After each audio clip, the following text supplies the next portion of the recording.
Hello guys! Welcome to my vlog.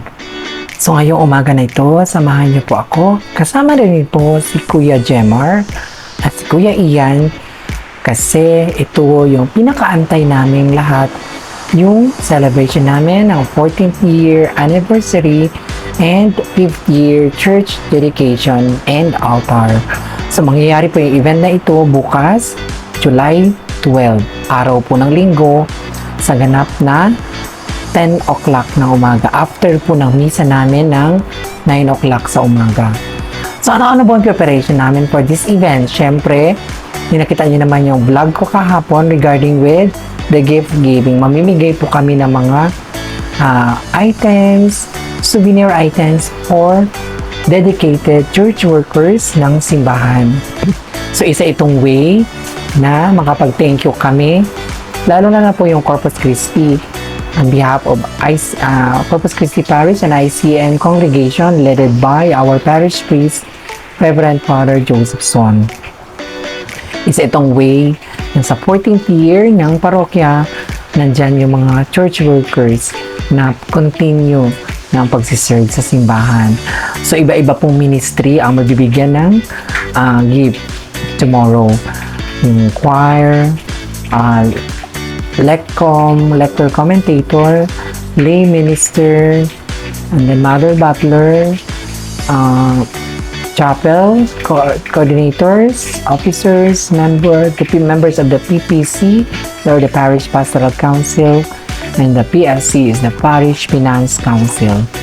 So lahat po yung mga nagsiserve sa simbahan magbibigyan ng gift. So yung celebration na ito is saying thank you sa mga support ng mga church workers. Di lamang po tulad ko na empleyado ako ng parokya, so may ministry din po ako bilang LECOM, Knights of Columbus, choir. So bali tatlo po yung sinasalihan kong ministry. So sa ministry na ito, since 14th year, so sa akin po doon is 11 kasi nag-celebrate ako ng 11th year noong June. So ang daming nangyari within that 11th year. So from the beginning na hindi ko kabisado yung work ko sa office, so ito ngayon, ito na yung pang continuation na kumbaga nakapag-adjust na ako totally. Marami na ako natutunan per ministry, na ma-manage ko na rin yung pag-handle sa office work and then yung ministry ko. Kasi aside from office, ito yung ginagawa ko sa ministry, yung pag-decorate, lalo na po may mga event dito sa simbahan. Like, since the time of Father Paul, to Father Tuyen, ngayon kay Father Son. So, birthdays, ayan, dito sa Parish Hall, dito po ginaganap yung celebration lagi, and mini-make sure ko po na kailangan na ma-manage ko yung setup ng hall, then preparation for the event. So I'm very blessed and thankful for 11th year ko. So parang 3 years ang hindi ko na nasaksihan kasi mag 14th year kami. So sa 11th year na yun, halos 90% yung service ko nandito na ako sa parokya. So, thanks to God kasi naging part ako ng memory and then part ng ministry sa simbahan, which is sa tulong na rin ng ICN and then ng Corpus Christi Parish community, sa mga pari ko. I'm very thankful and blessed kasi marami akong challenges na lalagpasan. Kumbaga, ito yung naghubog sa akin when it comes to spiritual life ko. Paano ko siya na-handle, paano ko na ma-manage yung mga daily trials, sa opisina, sa work, personal, even the family, and even sa mga friends. So, siguro sa ministry na sinasabi lagi sa atin is love lang lagi yung dapat mga mangibabaw. So, love your ministry, ika nga. Kasi kung may hate po doon na nakasama, medyo magkakaroon ng distance, magkakaroon ng separation.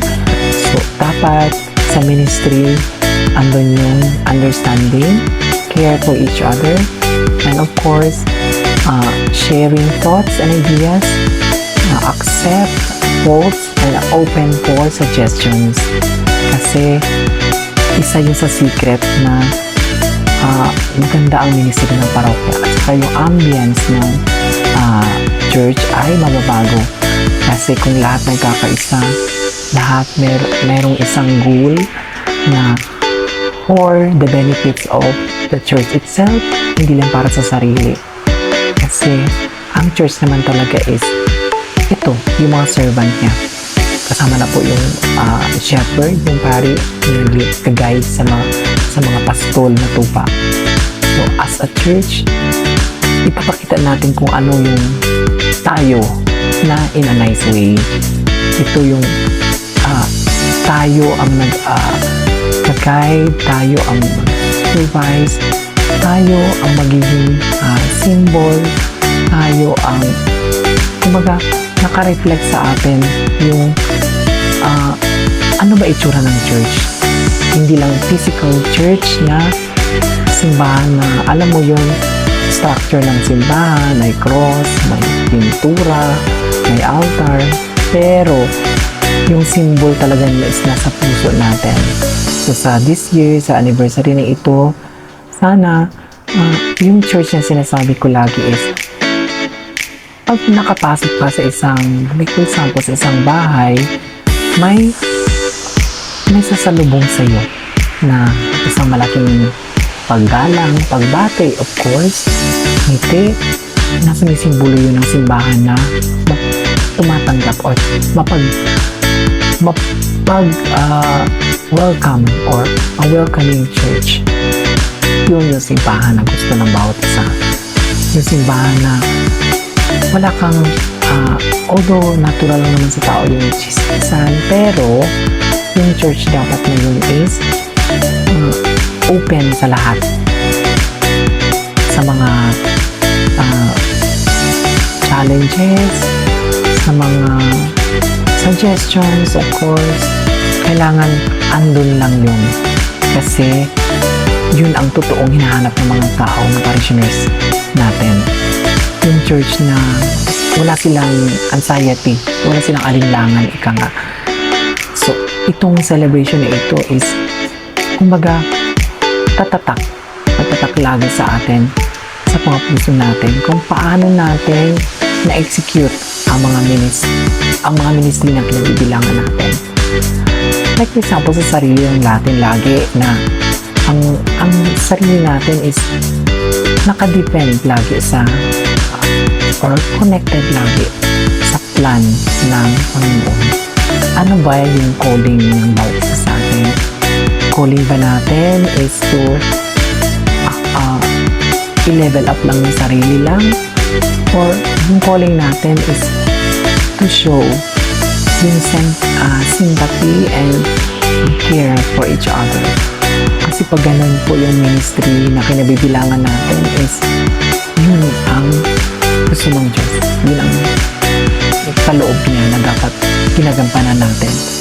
So, tayo as a servant or miyembro ng laiko ng simbahan, gagawin natin o tanungin natin ang ating mga sarili na ano ba ang ginawa ko para sa simbahan. Yun lagi ang tinatanong ko.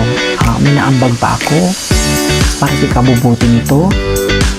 Meron ba akong ginawa na nakasira nito? Meron bang nag-trigger sa akin para sirain ito? Yun ang laging point na gusto kong i-share when it comes to ministry. Yung ministry na hindi tayo malilimutan, hindi tayo nag-cause ng trouble sa bawat isa. Yung ministry na nag-ambag tayo ng malaki para sa ika-develop or ka-unlad. Kasi yung ministry na yan, yun ang magiging guide natin lagi when it comes to service sa church. Doon tayo masusukat ni Lord. Thank you.